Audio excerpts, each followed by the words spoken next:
welcome our next guest, who's a guy he was here 10 years ago when we did plays for the first time. So it's just anniversary, let's say. And it's Charles Landry, who is a top-level expert on creative cities, author, and I'm very happy to say that Charles is my friend, and please welcome here on stage.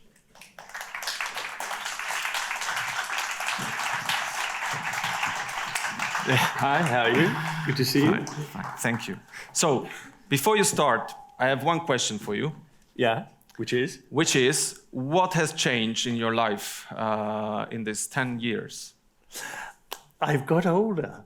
Okay. For example, my hair has got grayer, but change in terms of things, and I'll obviously talk a bit about that, but in terms of the creative economy, for example, one can see that it's taking a much wider role in terms of what other impacts it has beyond itself. That's just one thing. The other thing, and you've mentioned a couple of the things already, is the urgency to act, and walking the talk, I think is really one of the big things. I think you can see the sort of things that have changed in the difference between the conference that you had 10 years ago and what you've just described now in Košice 2.0. I mean, if you just look at those things, that is dramatic, those shifts, because many of those things existed, you know, design thinking, and we can use the word design thinking too much, perhaps, but nevertheless, it's an incredibly important way of going about things. And so there are lots of processes like that. I think the other big things that have shifted is this thing about giving people agency and shifting. And for me personally, it's the whole thing about the creative bureaucracy. For me, you know, the creative city idea, which I sort of developed, I don't want to tell you when, in the late 80s. You know, we focused obviously initially on arts because of the dramatic transformations that were happening in cities. We recognise there's business innovation, social innovation, and so on. But then there was always this missing blob, which is the public administration. And so the reason I use this oxymoron, creative bureaucracy, is simply to say, not every one of the 80 million public servants in Europe is an idiot. You know, there are teachers, there are lots of people and so on. What can they offer? And obviously they're restricted in many ways. So for me personally, that's what has been a big shift, because we've now got the 6th Creative Bureaucracy Festival in Berlin next month. So that's some of the, sorry, I was banging on. Yeah, okay, fantastic. So, all right. Floors is yours. Thank you very much, and enjoy. Thank you. Well, anyway, that's why I thought of saying then and now. This was a picture from the registration 10 years ago. And why now? I mean, the now is simply such a change between 10 years and now. And I think the things that you've just described in Košice 2.0 are an excellent summary of the type of things we're talking about. So when we discuss the future and the future of cities and so on, and basically any city that's a bit switched on is thinking about its future in one way or another, one of the things we obviously notice that the type of changes that are going on. Now, the question is, what are these changes? Are these tectonic shifts, or are they merely ripples on the surface? And I think what we've realized, and this is perhaps one of the 10-year processes, that we are 1 minute before midnight in various senses, and that we really need to move ahead pretty quickly and urgently. But we need to be careful as we're moving ahead and needing to do it fast, because at the same time we need to balance the slow and the fast, because many of the changes we're talking about are not just going to happen by someone saying boom, boom, boom. They really require a mindset shift and so on. And I think the central questions, or some of the big issues that we need to address, are really the one that you've taken on board there. And this is an image of the Venice Biennale from a long time back, the Danish pavilion, which says, what makes a livable city? And what I think there has been a shift, and this relates to how do you value? We've really begun to see that the value, it's more about values and broadening that sense of value. And that's why words like the care economy and things like that come up.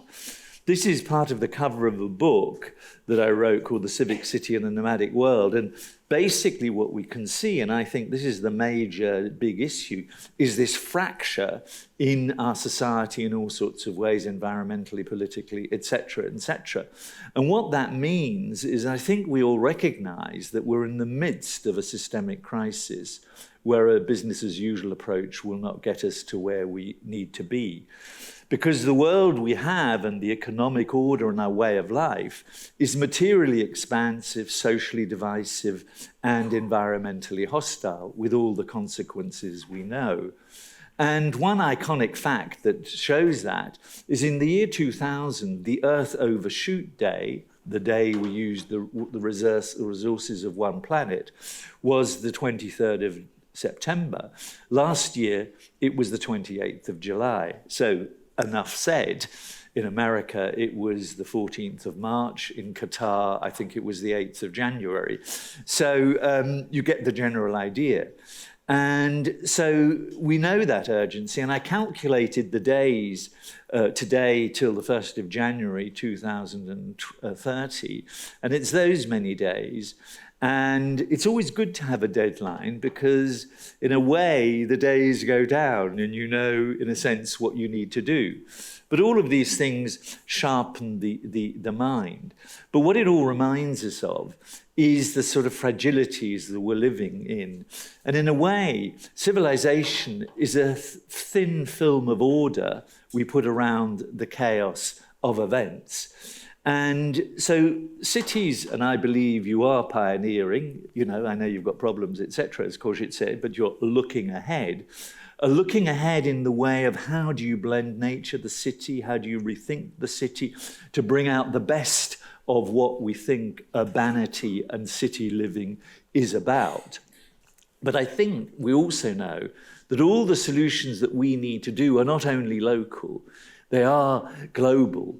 And that means really that we do need to go into various alliances, not only with our own populations to act beyond their self-interest and beyond themselves, but also beyond us as a city. We need to collaborate with other cities, regions, across borders, and so on, to create the solutions that are required.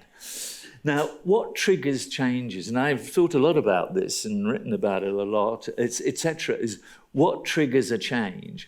And in a way, crises are sometimes one of the best things to trigger change in a negative and, of course, a positive sense.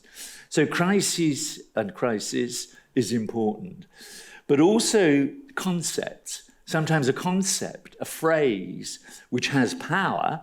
Originally, the idea of sustainability had power and drove action. I mean, gender equality has power and can drive action, or feminism, and so on. So concepts drive things. Resilience is a concept, etc., etc. Even the creative city is a concept. Or what it is in one sentence is, how do you create the conditions for people to think, plan and act with imagination in solving problems and creating opportunities? So these are all concepts. Some concepts, of course, decline in their power and others grow. Then, of course, there are the principles that underline the concepts which you are responding to in a crisis or whatever. And then the priorities you set within all of those principles. And that then obviously can lead to a mission, a vision, or whatever a city or a region says of itself. Where does it want to go and how does it get there? But also there's often an evolving mood, a mood that just is in the air. You can't quite identify what it is. Lots of people are saying many things and suddenly it clusters around some moment and movement that you have to act and do something.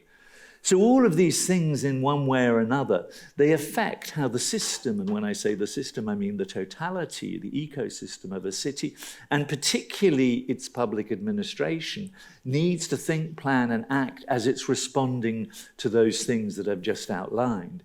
So let's just go through some of those in a tiny bit more detail. One of the issues is, of course, that we're trying to, and Košice 2000 is trying to do that, is harness the collective imagination. But the problem is there are things that are clear. There's the clear, the complicated, the complex, the chaotic, and the confused. Now, actually, you can navigate through this. The clear things are easy, complicated things are relatively easy, you just need to be a bit logical and straightforward. The complex, if you understand networks, relationships, and all of that, is possible. The chaotic often has patterns within it, where, again, if you're clear-headed, you can see your way through.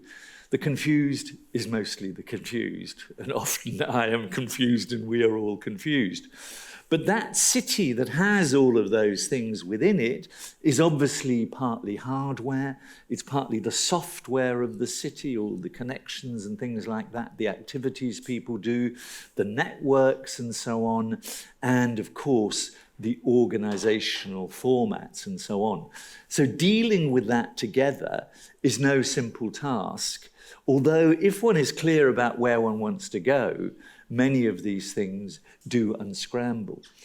Now, just a few images from where I live, just around the corner, an artist friend of mine, he always every 2 weeks communicates to our city with words, and this is on the main street. I know it doesn't look like a main street, but it is.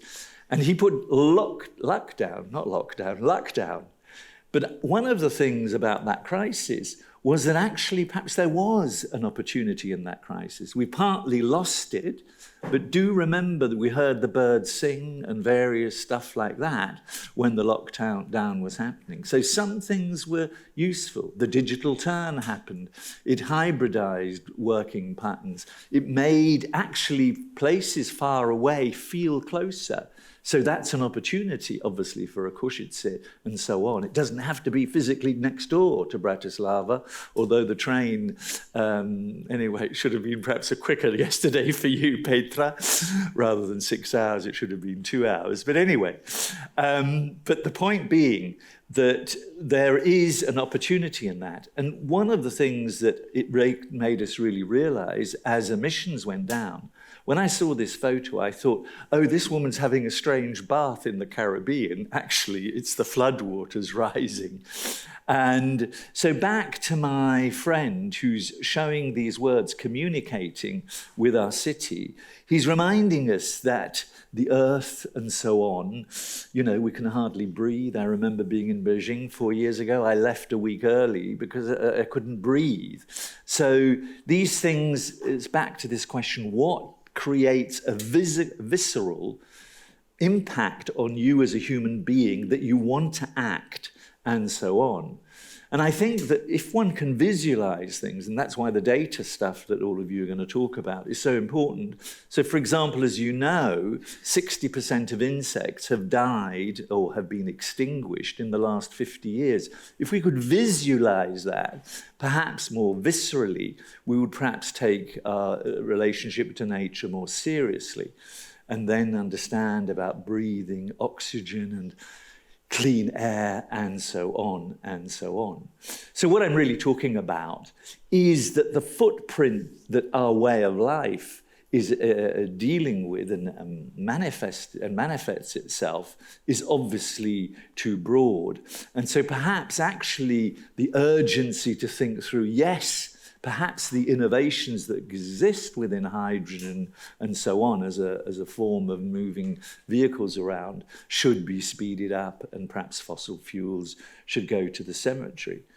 The other thing that I think is making city life so difficult and makes sometimes planning at every level, social, economic and cultural planning, difficult, is the echo chamber. And that echo chamber thing is one of the things that clearly in the last 10 years has increased dramatically. I mean, you were talking about what has changed, Mikhail. That's one of them, that difficulty. And the fact that there are so many conspiracy theories. I mean, not every scientific piece of knowledge is correct, we know, we can challenge it. But yes, there are solutions to the problems we have, but many people are just saying it isn't really true, etc., etc. So the other problem about the echo chamber point is clearly how you deal with diversity. This happens to be a picture of Lisbon, and it calls itself a city of tolerance for various reasons, historically and so on. And dealing with different points of view and opinions and perspectives of different groupings, in this case, the aged and perhaps the young. This is a UN project about getting young kids to be city makers, is really important. And this relationship between old and young, I feel really quite interesting, because often when we think about intergenerational things, we think there are just vast differences. But actually, there are so many projects that bring people of different types together, perhaps to solve problems, but at least to get on with each other. So it's really about respect. And those who come, obviously one thing about respect is Ukraine. I don't need to mention that.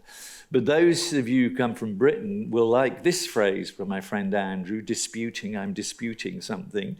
But to dis in English, our English means to sort of, we hate you sort of thing. He then changes one letter and then does that the next week. So again, this is an interesting form of communication. You might think this is not relevant to our meeting here, but I think communication is really absolutely key, because what we're also trying to communicate in various forms in public space and inside rooms and so on is the sort of transformational things we need to go through. So if we went through concept framings, clearly one of the key things, and this word appeared nearly in your Košice 2.0, the human-centric approach, well-being in the care economy. All of these words didn't exist. The danger about these words that are concepts is they become overused and become meaningless, and you don't know what they mean anymore. So that's why communicating the actual thing, that in this case might be well-being, that you can feel it again, see it, is absolutely crucial. The other thing is this point that people are trying to encourage people to be able to be makers, shapers, co-creators of their evolving environment. We've got other words for that, I don't know, participation and so on. And then other concept framings, and the 15-minute or 1-minute city is not new in some sense. It always existed. Jane Jacobs historically will have talked about it. But if you suddenly have a concept and a phrase that encapsulates it, it can often drive things, particularly when you have a leader like, let's say, Anne Hidalgo in Paris being a supporter of it, and then others copy and so on. So you know all about that. So those are some of the concept framings. But there's an interesting one which I really like, which is the difference between urban development and placemaking. 10 years ago, people talked about urban planning, urban development. That was the way things were normally discussed. And that implied, and you had in your mind some physical person looking at things from the air, doing drawings and stuff like that. Whereas if I say placemaking, you're already breaking down silos. It implies I am making places together. I am collaborating. I am listening to you. We are jointly sharing this design process, ideally. And many of you, like Levente, are very involved in placemaking Europe. So placemaking as a concept is really quite powerful. Most cities don't actually adopt it because it also means that you have to break down silos in your organization. conditions, and different people have to collaborate, the social, physical, economic, cultural people, and so on. But that's a really powerful shift that has occurred. And of course, other words like the inclusive, accessible city are all about that. And that then reminds us of the dramatic shift in us trying to think of how do you retrofit cities that are essentially still car-driven to other forms of mobility, just as an example. And the other words, I don't need to mention them, thinking in a circular way, the circular economy, finding economic methods that give back rather than take away. And this is the We Make the City event in Amsterdam. And just if you see these words, you can see them. Let's make the city circular. Let's make the city vibrant. Let's make them inclusive and all of that. So these are all the sort of things that we can talk about and that are on the agenda. The key issue, of course, always is why is not enough of it happening? So back to shifting concepts. If you think through 10 years back, let alone 20, let alone 30, you suddenly realize that the here-there phenomenon, the hybridized experience, I believe can have dramatic impacts on places, but not always. There is still the maelstrom of the bigger place, the Bratislava versus Košice, or the Prague versus Bratislava and Košice, and so on. But funnily enough, cities that are strategic, that place where I live and where that artist is, Andrew, suddenly got voted, it's a very small place, the best place in Britain to live. Implication, this is where also Extinction Rebellion was founded, in my local cafe, by the way. But anyway, the Times probably didn't realize that. But the point is, the immediate effect was to raise prices.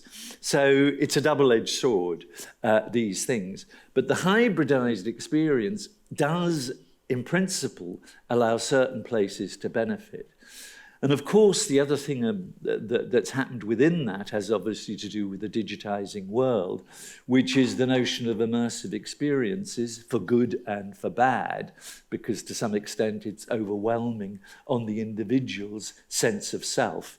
And perhaps another point, less related, is this notion of the urban commons. And many of you will know the Bologna Declaration of 2014, which is about sharing facilities together with the city and the community and jointly managing it. That is a shift. So the immersive effect we all understand, we've experienced it, whether we're just walking down the street or going into an art gallery, that's typical. Or ideally, this is more the placemaking approach to a city. But the immersive effect can also be here. This is the cafe in the Venice Biennale, Giardini, which again is a typical example of immersion. And is immersion good or bad? Well, let's leave that open. I think people are slightly concerned about the hypervitality of all of it, which is why so many people talk about mindfulness. I think what they actually mean is mind emptiness, actually, rather than mindfulness, but no, that's another story. So the embedded principles that one might have from what I've said, and I'll just highlight three, and many of them were highlighted by Michael in his Košice 2.0, which is agency. I think one of the big drivers over the last 10 years, obviously 20, 30 years, but really recently, is this notion of providing people with agency. You could call it empowerment, all these other words, and so on. The second is sovereignty, human sovereignty. I am less controlled by the data and so on. That has been obviously force-fed by the developments in AI recently. But human sovereignty, that I actually have some sort of control over my own life. And then the notion of redefining public value, and particularly the massive debate of assessing how well success and failure has worked out in a city beyond GDP. It hasn't gone far enough, but there's many movements around beyond GDP to assess success and failure. So not always an economic thing.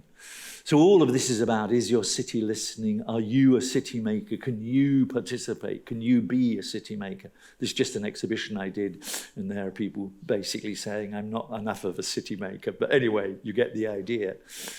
But one of the things I find quite interesting in the last 10 years, and this is the Biennale Democrazia, and I think one of you, Marta or something, is going to Torino shortly, which is an interesting thing that happens every 2 years, not a Biennale of art, but of democracy.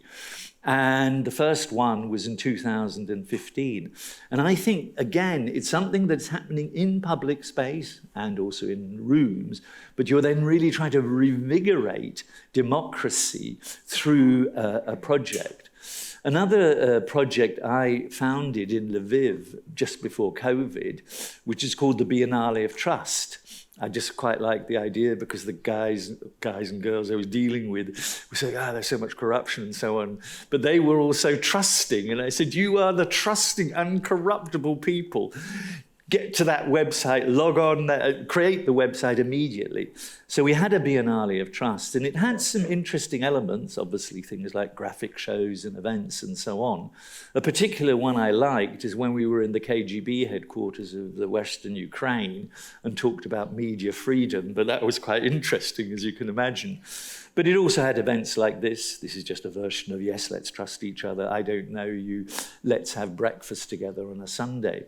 But these are all types of things one can do. And you can see one of the threads I'm talking about, starting with my artist friend and going through here, is how do we communicate all of these wonderful intentions so people can feel, because it's always about not only that group that are the professionals that are in these meetings and so on, but it's that wider public who, some people will be against what you say, but there is this middle group who we need to convince as well.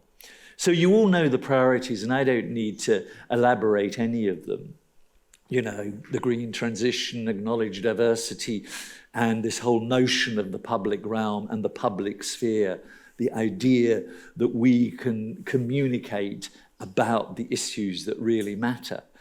And one of the things here is obviously that question of how do you deal with conversations with people who have so diametrically opposed views, perhaps, of the world. What is the shared thing that they can discuss?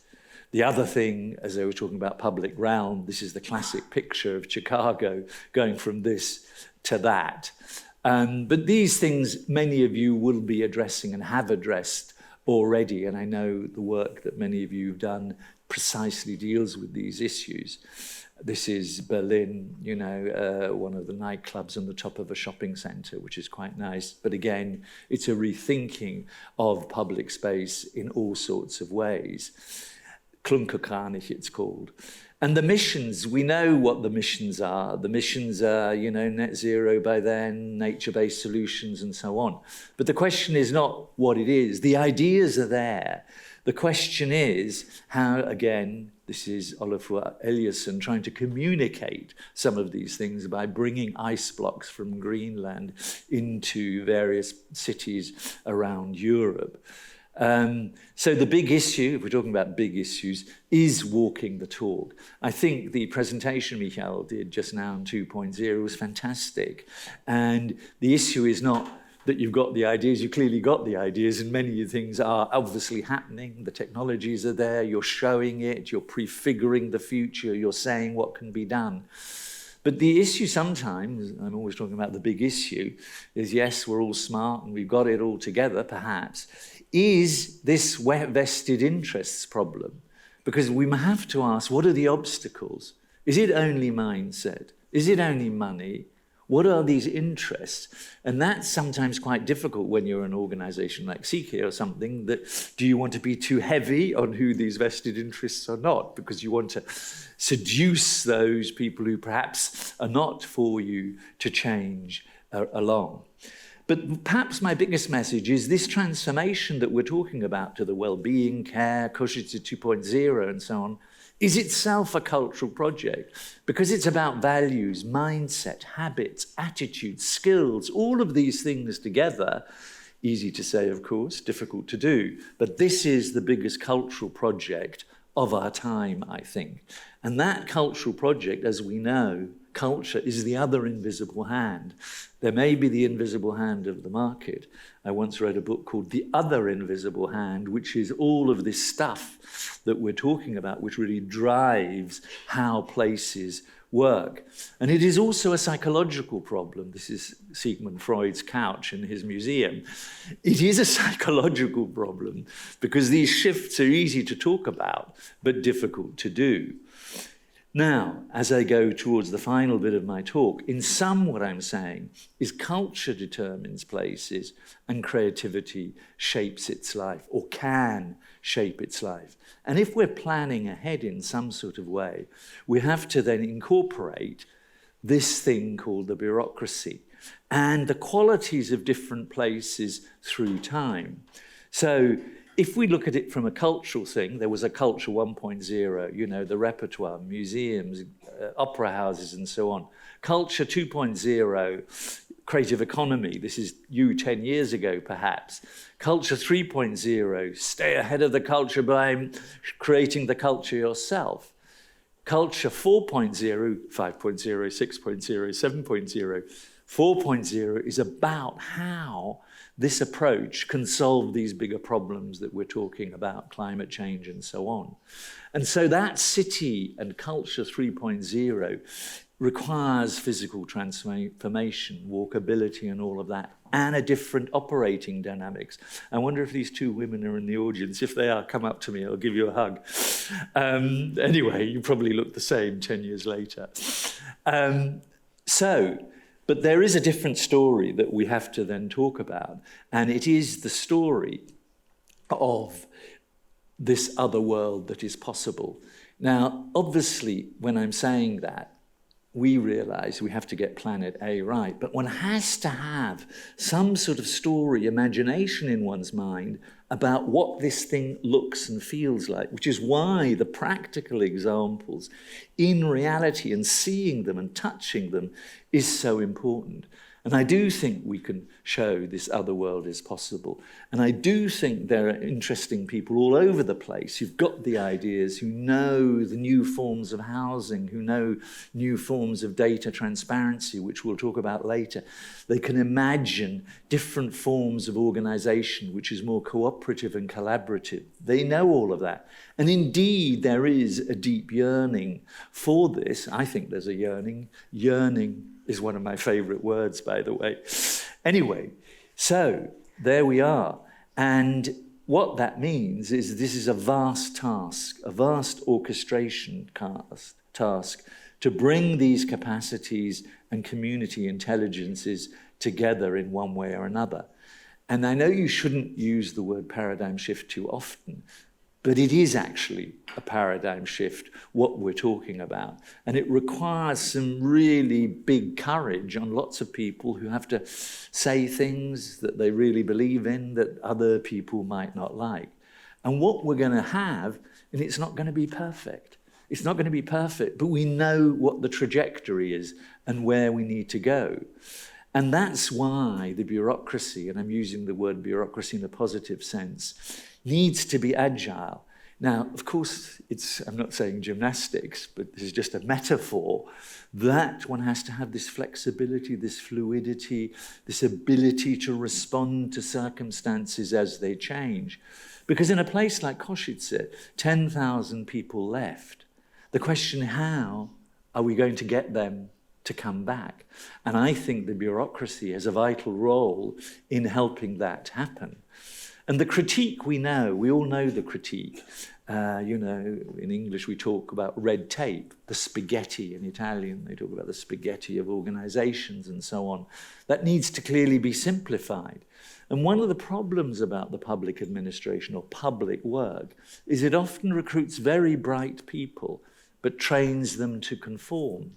Whereas in their normal private life, they're living a different life, which might be more agile, which might give them more chance to be the best they can be, and so on. So not surprisingly, people in public administrations are often incredibly frustrated because they know they can do things, but somehow they're not allowed. And this is a lovely monument in Reykjavik called The Monument to the Unknown Bureaucrat. Now, I'm not saying that bureaucrats are granite heads, but perhaps the granite we're seeing there is structures that are not right for their time. They're not 21st century structures. And that's why, this is a Russian piece of artwork, by the way, we need to rethink regulations and incentives for our time. So the trajectory you know about how the whole thing about public service and everything worked. There's the Max Weber, the iron cage bureaucracy. There's new public management, where you think the private sector has all the knowledge. Okay, yes, no, I would say. New public governance idea, where you bring in the stakeholders, the various stakeholders, public, civic, academia, and so on. Then there's new public service, which is basically saying we are for the people, which is really the logic behind Košice 2.0. Connected to it is then the open governance idea. And then again, we'll talk about that later, how that, for the people with open governance, actually can perhaps create places that work better. And within that, there is this notion of the creative bureaucracy, which I hope is part of that movement, which there is a movement happening, different countries, different entities, the OECD is interested in, and so on. But if we're simplifying, and I'm being simplistic as you can see, is it's always, do we need to do it the right way, or do we need to do the right thing? In other words, is it the letter of the law or the spirit of the law?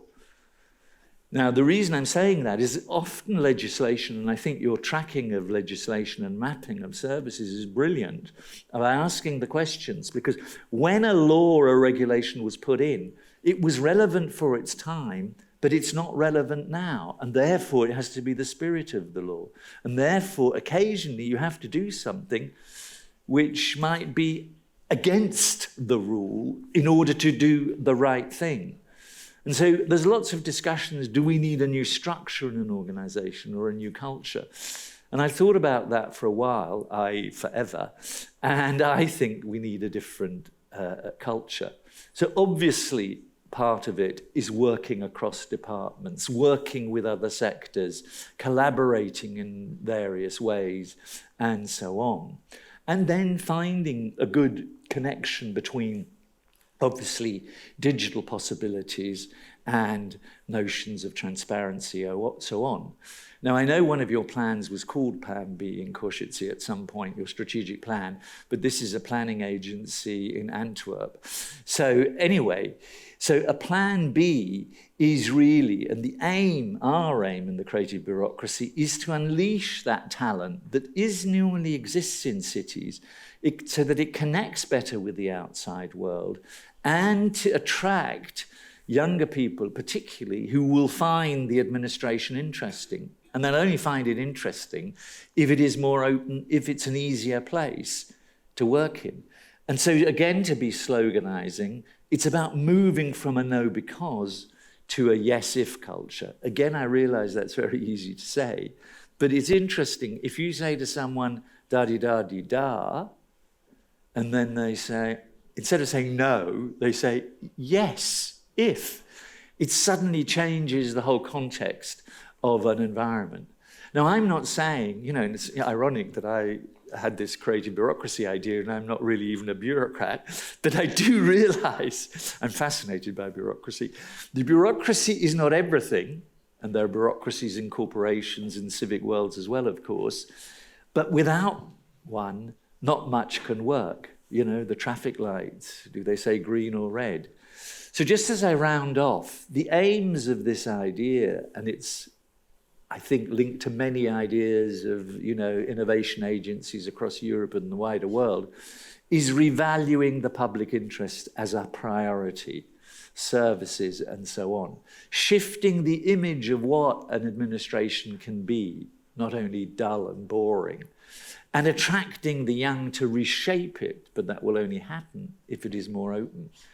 The pillars, I said this before, is rethinking regulations and incentives for now and the future. reshaping that inner life so that the people who work within it feel that they just feel good in one way or another.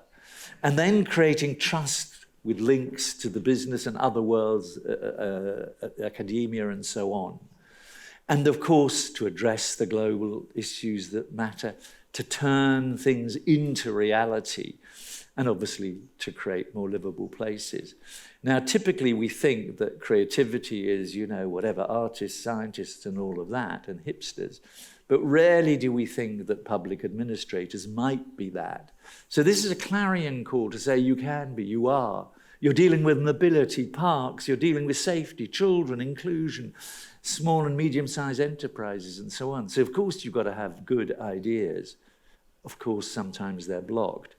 So the key initiatives around the world, and you'll get this presentation so you don't need to write these names down, but what it's really talking about here is national innovation agencies, living labs, civic imagination offices like in Cluj or where else was it, Bologna and so on. So there is a movement in the making here. And what I think, that's just a picture of one of our events, there is some sort of feeling that we can change. Many people are changing. We're at the cusp of making it happen. And we've got to shift that organizational culture. And one of the things I think, one should think like a startup as a public bureaucracy. And there's a word here, look it up, humble governance, which is the Finnish approach, which is about saying when you're making policy, you change it as you're going along. You're doing educational curricula, but kids aren't responding in the way you want to. So you shift according to what the kids are saying. Very different approach, much more flexible. And if you're harnessing that collective intelligence, you're learning from other organizations, organizational cultures, and seeing what they do better than you.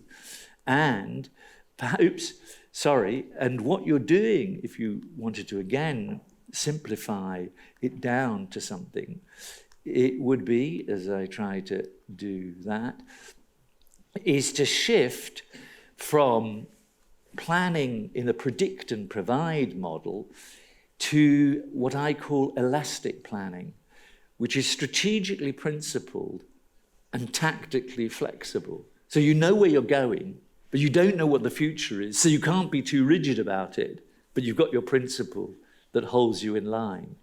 So what you're doing is reframing not the vision. The vision needs to shape the rules, and not so often the rules shape the vision. And that so often is the problem. So we know there are some issues. You need routine and predictability and accountability. You need, obviously, specialist knowledge in a silo sometimes, but you also need the opposite. You should not only work in multidisciplinary ways where you just stay as you are, but you're sitting in the same room, but actually together say something like, together the departments, what would make a great street? So everybody collectively contributes to that. Very different approach. So there are lots of examples. Adelaide has this 90-day project where in 90 days a bureaucrat or a citizen identifies a problem and legitimised through the Premier, in 90 days you have to try and solve it. It puts pressure. The Bologna example I gave you of the Urban Commons Declaration, or then Restaurant Day is an example in Finland, where young activists said it's so difficult to set up a restaurant, we'll just set one up in the street. It was disallowed. The mayor said, yeah, but didn't we say we wanted a vibrant city? So the rules were changed to enable people just to set up restaurants on Restaurant Day. Or here, Lahti, and was the green capital of Europe, did carbon trading where you get benefits if you reduce the way you use carbon and, let's say, go buy a bike. So all of these examples exist, just like Parking Day slowly taking over cities. It was invented, as I think you know, in San Francisco and has spread to a sort of global movement. I'm only using this as snapshots because there are so many examples. So what our basic desire is that you're not alone. There are unsung heroes. We can build a better bureaucracy, but that better bureaucracy is a different type of organisation.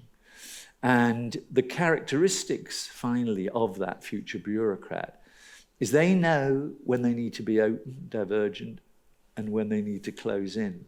They know that they need to think ahead in that way, but also think ahead in an integrated way with lots of departments and actors involved.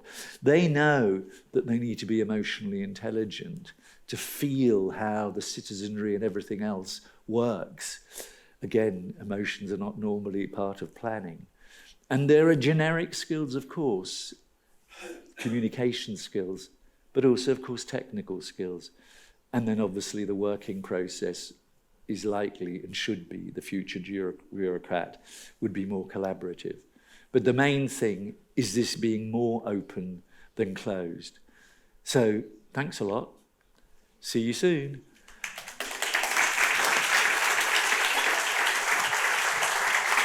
Thank you very much. We might have time for exactly one or maybe two questions. So I give a floor to audience first. Baber? I'll just Okay. good morning. Thank you very much. That was very inspiring, but it keeps kind of opening the question in my head. Thank you. You talk about fantastic placemaking and fantastic cities and fantastic places, right? But a lot of the concepts that you opened are kind of substantially bigger than one place or one city, right? Like culture and discourse and strategy. And the question that kind of bothers me is, can you have a good city in or a good place in not such a good country? And now, without bashing my own country, I mean, a lot of those things that you talk about, like discourse, are on national level. Can you really create a vacuum in a place, let's say like Košice, where people just start thinking completely differently, they start talking completely differently, without really the national discourse, the national politics, the national culture have an effect on it? Can you have a good place in a country which does not have that mind shift, that paradigmatic shift that you talked about? Do you have an example of such city? Yeah, I mean, I think that's a great question, because in fact, in reality, as you well know, many things need to be happening simultaneously. So, for example, it may be some of these things I'm talking about may be triggered by a crisis. That's just one thing. So at a national level, someone might try to change the discourse. Sometimes, though, and this is where, for example, EU projects like the Košice 2.0 has been quite useful, because it's actually had resources and time and effort to be able to begin to try and shift the mindset and those bigger arguments about what priorities should be or not. Clearly, you know, when we're talking about the types of things I'm discussing there, if you were saying which places are good at this, you would probably highlight more Nordic countries. You would tend to do that, which obviously has a completely different history than Slovakia and so on. You know, let's say Denmark, just as a random example, or Amsterdam. So I do agree with what you're saying in general, but in a sense, you have to start somewhere. You have to, and I'm basically saying, unfortunately, you have to be doing lots of things at the same time. And the key leaders, who is a leader is another question, it could be anyone, it could be you, it could be someone else, and so on, has to really have a strategy of influence which takes cognizance of the types of things I've been talking about, and then tries to also, that's why I banged on all the time about communication, it has to be viscerally experienced in a project that you can see, so that future thing that we may or may not be talking about is experienced as more desirable than what already is. And that obviously happens often. I mean, I know your main high street is so wonderful to walk in, but if you didn't have it and you made it like that, people would suddenly say, shit, well, this is amazing. I'm actually walking down the street and stuff and having a reasonably good time. So it's a very good point you made, but you can't do it without some sort of concept idea that encapsulates the totality of what you're trying to do. You can't just do things which are disconnected with out of context, just taking the other extreme. Sorry, inadequate answer to a lovely question. Okay. Okay, thank you. There might be one more question, and then we go for break. It was very valuable overlook. And I want to ask you if you can remind a real example of the creative bureaucracy and how it was. Did you like the example? It was somewhere in the Scandinavian countries. Well, I mean, we founded the Creative Bureaucracy Festival in Berlin because it's completely uncreative, the Berlin bureaucracy. So it was a provocation to the city Berlin, and then we got German money to launch it. There are many, many examples. Okay, so I was trying to give some examples at the very end. I don't think you would say that a place has the totality of it, but if you took the city of Amsterdam, you would probably have to say, they're pretty progressive. They are dealing with degrowth. They are dealing with all sorts of initiatives that are very different than most cities. They are finding ways of getting neighbourhoods to take decisions on their own behalf. So if you just looked at it from a helicopter perspective, you'd have to say a city like Amsterdam has many of the elements we're talking about. If you took a smaller place, I mean, Hamburg is another one which I perhaps could highlight. I was trying to think of something in Britain, but after Brexit, I tend not to think of Britain. So let me switch somewhere else. I mean, we talked earlier about Milan. And there's something called Piazze Aperte, which is again often pop-up type approaches, but it's really trying to retrofit the city streetscape in ways that is much safer for children and so on, and quite artistic approaches are used there. Or if you think of Barcelona, the idea of the super block, I mean, I could have mentioned that, where they've just taken blocks by 400 metre. And if you've ever been there, it's a completely different experience of Barcelona. Suddenly children are going out in the streets. There are public gardens where people are, growing vegetables, and you think this can't be real.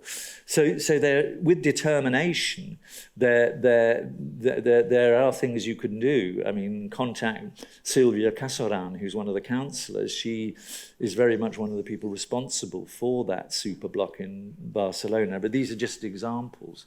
There are more. Okay, thank you very much. One big round of applause to Charles. Thank you very much. And